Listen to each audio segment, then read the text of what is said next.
51 लाख दान देने गया करोड़पति। जब वृद्धाश्रम पहुंचा तो व्हीलचेयर पर बैठी एक बूढ़ी औरत ने उसे अरु कहकर पुकारा। अगले ही पल 46 साल पूरा एक खौफनाक राज खुल गया। अरविंद मेहता करोड़ों का मालिक था, लेकिन जिस दिन उसने वृद्धाश्रम की टूटी खिड़की के पास अपनी 46 साल से गायब मां को व्हीलचेयर पर बैठा देखा, उसके हाथ से 51 लाख का दान वाला चेक जमीन पर गिर पड़ा। दिल्ली के बड़े होटल कारोबारी अरविंद मेहता को लोग भाग्यशाली कहते थे। उसके पास 7-5 सितारा होटल थे, गुरुग्राम में कांच की दीवारों वाला बंगला था, महंगी गाड़ियां थी और अखबारों में सपने लायक सम्मान था। लेकिन उसके भीतर एक खाली कमरा हमेशा बंद रहता था। बचपन से उसे यही बताया गया था कि उसके माता पिता जयपुर हाईवे पर हुए हादसे में मर गए थे। उसकी बुआ कावेरी ने उसे पाला था। कावेरी हमेशा माथे पर बड़ी बिंदी, सफ़ेद साड़ी और मीठी आवाज़ में कहती थी कि पुराने घाव कुदरने से बस खून निकलता है। उस दिन अरविंद सिर्फ फोटो खिंचवाने गया था। उसकी कंपनी ने तय किया था कि किसी जरूरतमंद वृद्धाश्रम को दान दिया जाएगा। जगह सुनने की वाराणसी के बाहर एक पुराना आश्रम, जहां दीवारों पर सीलिंग थी, पंखे करहाते हुए घूमते थे और बरामदे में बैठे बुजुर्ग ऐसे देखते थे जैसे दुनिया ने उन्हें धीरे धीरे यादों से मिटा दिया हो। पर बंदिका मीना तिवारी घबराई हुई मुस्कान के साथ उसे अंदर ले जा रही थी। कैमरा तैयार था, स्टाफ खड़ा था, चाय के कप रखे थे, लेकिन अरविंद की नज़र अचानक एक बूढ़ी महिला पर जाकर अटक गई। वह खिड़की के पास बैठी थी। सफ़ेद बिखरे बाल, दुबला चेहरा, कांपती उंगलियां और आंखें ऐसी जैसे बहुत गहरे कुएं में कोई दीपक अभी भी जल रहा हो। अरविंद के कदम वहीं रुक गए। मीना ने कहा, सर इधर आइए, फोटो यही अच्छी आएगी। लेकिन अरविंद ने जैसे सुना ही नहीं। वह धीरे धीरे उस बूढ़ी महिला के सामने जाकर रुक गया। उसका सीना अजीब तरफ से भारी हो रहा था। उसे समझ नहीं आया कि क्यों उस चेहरे को देखकर उसके भीतर कोई बहुत पुराना दरवाजा खुल रहा था। बूढ़ी औरत ने गर्दन उठाई। कुछ पल तक वह उसे देखती रही, फिर उसकी कांपती हथेली आगे बढ़ी और अरविंद के गाल को छू गई। अरविंद पत्थर बन गया। उसकी उंगलियों का स्पर्श अजनबी नहीं था, जैसे बुखार में माथे पर रखी गई ठंडी पट्टी, जैसे बचपन में किसी ने बालों में तेल लगाने हुए कोई पुराना भजन गुनगुनाया हो। महिला के होठ हिले। अरु। अरविंद की सांस अटक गई। आपने क्या कहा? मीना जल्दी से बीच में बोली, सर ये शांति देवी है, कभी कभी नाम बड़बड़ाती रहती है, कोई परिवार नहीं है इनका, बहुत साल से यहाँ है। अरविंद की आंखें बूढ़ी महिला पर जमी रही। उन्होंने मुझे अरु कहा। मीना असहज हो गई। संयोग होगा सर। लेकिन बूढ़ी महिला अब रो रही थी। उसकी उंगलियां अरविंद के चेहरे से फिसलकर उसकी टाई तक पहुंची। वह जैसे किसी धुंध से रास्ता बनाकर बाहर आना चाहती थी। मेरा बेटा, मेरा छोटा अरु। ये सुनते ही अरविंद का शरीर कांप गया। दुनिया में सिर्फ एक व्यक्ति उसे बचपन में अरु कहता था, ऐसा उसे हमेशा धुंधली यादों में महसूस होता था। पर कावेरी ने हर बार कहा था कि वह उसकी कल्पना है। अरविंद ने महिला की हथेलियां पकड़ ली। आप मुझे जानती हैं? मेरा नाम क्या है? शांति देवी ने माथा सिकोड़ लिया, जैसे याद करना दर्द देता हो। फिर धीरे से बोली, अरविंद, मेरे विक्रम का बेटा। विक्रम, अरविंद के पिता का नाम। मीना के चेहरे का रंग उड़ गया। कैमरा पकड़े लड़के ने रिकॉर्डिंग बंद कर दी। बरामदे में बैठे बुजुर्ग भी उधर देखने लगे। अरविंद उठकर खड़ा हुआ। उसकी आवाज़ अब करोड़पति की नहीं, एक डरे हुए बच्चे की थी। मुझे इनका पूरा रिकॉर्ड चाहिए। अभी किसने छोड़ा इन्हें यहाँ? कब? किस नाम से? मीना हकलाने लगी। सर, पुराने कागज बहुत खराब हैं। 12 साल पहले बाढ़ में कई फाइलें भीग गई। जो बचा है सब निकालिए। मीना उसे छोटे दफ्तर में ले गई। लोहे की पुरानी अलमारी से पीली पड़ चुकी फाइलें निकालने लगी। अरविंद ने फाइल खोली। पहले ही पन्ने पर नाम लिखा था, शांति मेहता। आयु प्रवेश से समय 36, मानसिक आघात, स्मृति भ्रम, सिर की पुरानी चोट, जिम्मेदारी रिश्तेदार कावेरी मेहता। अरविंद की आंखों के सामने अंधेरा सा गया। कावेरी, वही बुआ जिसने उसे बताया था कि माँ मर चुकी है। फाइल के अगले पन्ने पर डॉक्टर की लिखावट थी, रोगी बार बार कहती हैं कि उसका बेटा उससे छीना गया है। अरविंद ने मेज पकड़ ली। उसके होठ कांप रहे थे। नहीं, ये झूठ नहीं हो सकता। ये सब कैसे? तभी बाहर से शांति देवी की टूटी हुई आवाज आई।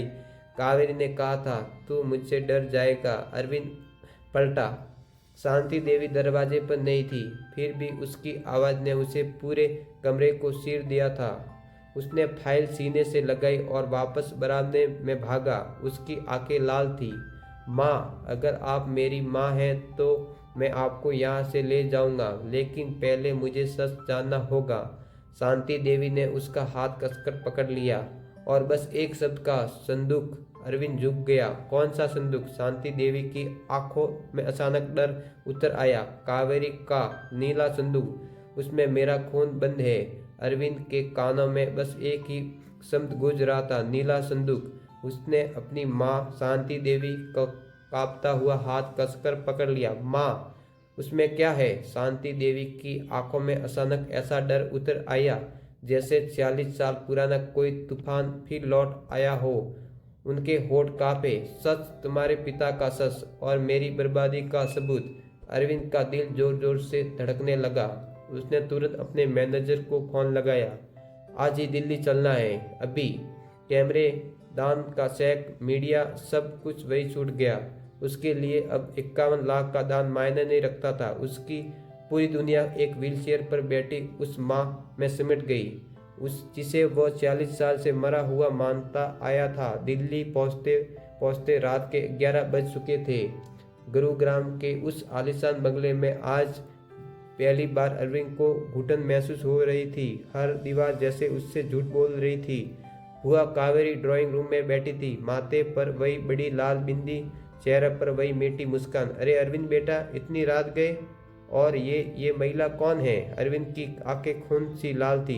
पहचानिए बुआ, ये मेरी माँ है। कमरे में सन्नाटा जम गया। कावेरी के हाथ से चाय का कप छूटकर फर्श पर टूट गया। एक पल को उनके चेहरे का रंग उड़ गया, लेकिन अगले ही पल उन्होंने खुद को संभाल लिया। क्या कह रहे हो बेटा? तुम्हारी माँ तो 40 साल पहले अरविंद गुर्जा। झूठ! उसकी आवाज़ पूरे बंगले में गूंज उठी। अब एक भी झूठ नहीं। शांति देवी कांप रही थी। उन्होंने कावेरी को देखते ही अरविंद का हाथ और कसकर पकड़ लिया। वो वही है? अरविंद ने सीधा पूछा। नीला संदूक कहाँ है? कावेरी की आंखें फैल गई। अब उनके चेहरे से साफ था कि कुछ बहुत बड़ा छिपा है। काफी देर तक चुप रहने के बाद कावेरी बोली, ऊपर स्टोर रूम में। अरविंद बिना कुछ बोले सीढ़ियों चढ़ गया। स्टोर रूम वर्षों से बंद था। धूल, जाले और पुराने सामान के बीच कोने में एक बड़ा नीला लोहे का संदूक रखा था। उसी पर जंग लगे ताले की मोटी परत थी। अरविंद ने लोहे की राड उठाई और पूरी ताकत से ताला तोड़ दिया। धड़ाम! संदूक खुलते ही उसके हाथ कांप गए। अंदर पुराने कपड़े, कुछ तस्वीरें, अस्पताल की फाइलें और एक लाल कपड़े में लिपटी डायरी रखी थी। उसने डायरी खोली। पहले पन्ने पर उसके पिता की लिखावट थी, अगर मुझे कुछ हो जाए तो ये सच अरविंद तक जरूर पहुंचाना चाहिए। अरविंद की सांस रुक गई। उसने कांपते हाथों से आगे बढ़ा। डायरी में लिखा था, कावेरी को हमेशा से विक्रम मेहता की संपत्ति चाहिए थी, लेकिन विक्रम ने सारी संपत्ति अपनी पत्नी शांति और बेटे अरविंद के नाम कर दी। इसी लालच में कावेरी ने एक रात विक्रम की कार के ब्रेक से छेड़छाड़ी करवाई। जयपुर हाईवे पर हुआ हादसा कोई दुर्घटना नहीं था, वह साजिश थी। विक्रम की उसी हादसे में मौत हो गई। शांति देवी बच गई, लेकिन सिर पर गंभीर चोट लगी। वह कई दिनों तक अस्पताल में रही।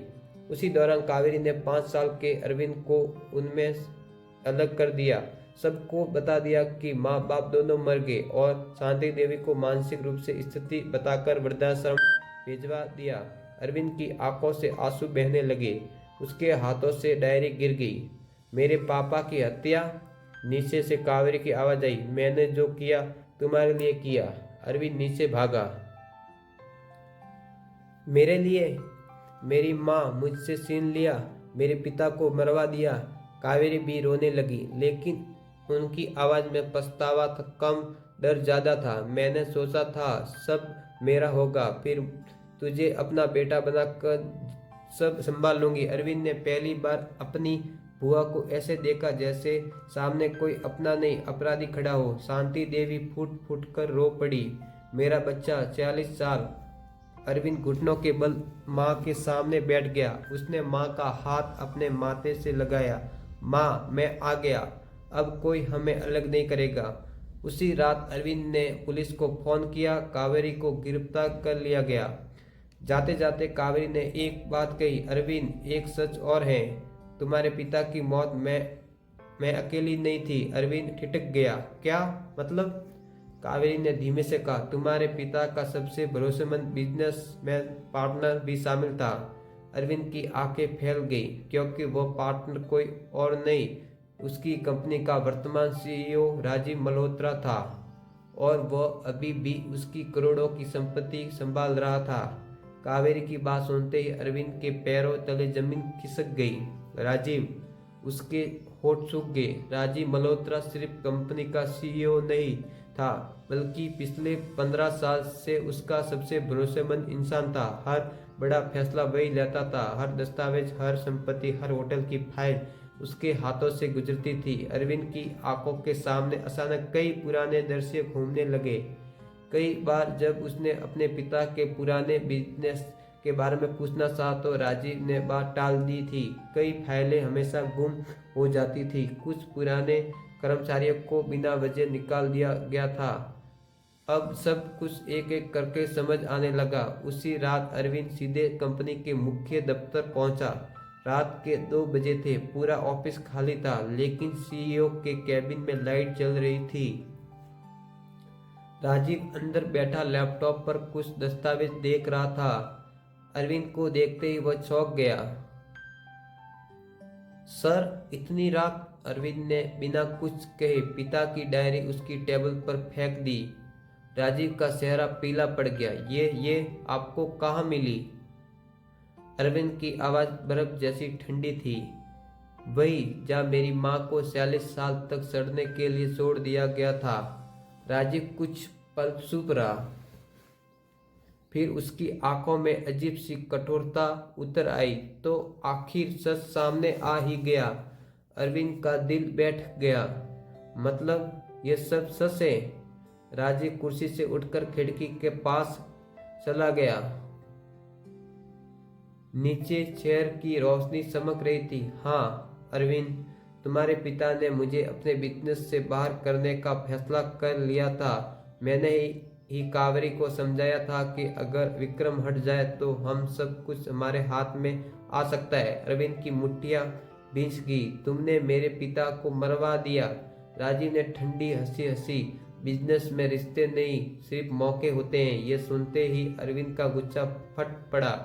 उसने राजीव का कॉलर पकड़ लिया। तुमने मेरी माँ से उसका बेटा छीना, मेरे बचपन से मेरा परिवार छीना। राजीव ने उसे धक्का दिया और बदले में मैंने तुम्हें साम्राज्य दिया।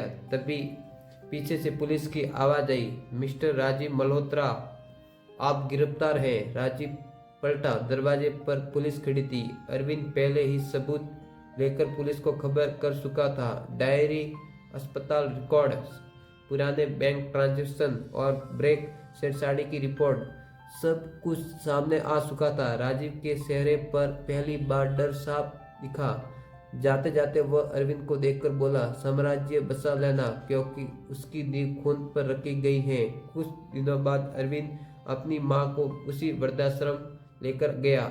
इस बार दान देने के लिए नहीं बल्कि वहां रहने वाले हर बुजुर्ग के लिए नया भवन बनवाने के लिए उसने 51 लाख का चेक मीना तिवारी को दिया। लेकिन इस बार कैमरे नहीं थे, बस उसकी माँ का हाथ उसके हाथ में था। शांति देवी की आंखों से आंसू बह रहे थे। बेटा, मैंने 40 साल सिर्फ इस दिन का इंतजार किया। अरविंद उनकी गोद में सर रखकर रो पड़ा। वह करोड़पति था लेकिन उस दिन पहली बार खुद को अमीर महसूस कर रहा था क्योंकि उसे उसका सबसे कीमती रिश्ता वापस मिल गया था, उसकी माँ। दोस्तों, धन दौलत सब कुछ लौट सकता है लेकिन माँ का प्यार अगर छीन जाए तो जीवन अधूरा रह जाता है। अगर आप भी अपनी माँ से प्यार करते हैं तो कहानी के लिए एक लाइक जरूर छोड़ें। कभी कभी सबसे बड़ा धोखा बाहर वाले नहीं, अपने ही दे जाते हैं। लेकिन सच चाहे कितने साल छिपा रहे, अगर दिन जरूर सामने आता है। अगर आप भी अपनी माँ से प्यार करते हैं तो एक लाइक और सब्सक्राइब जरूर करें।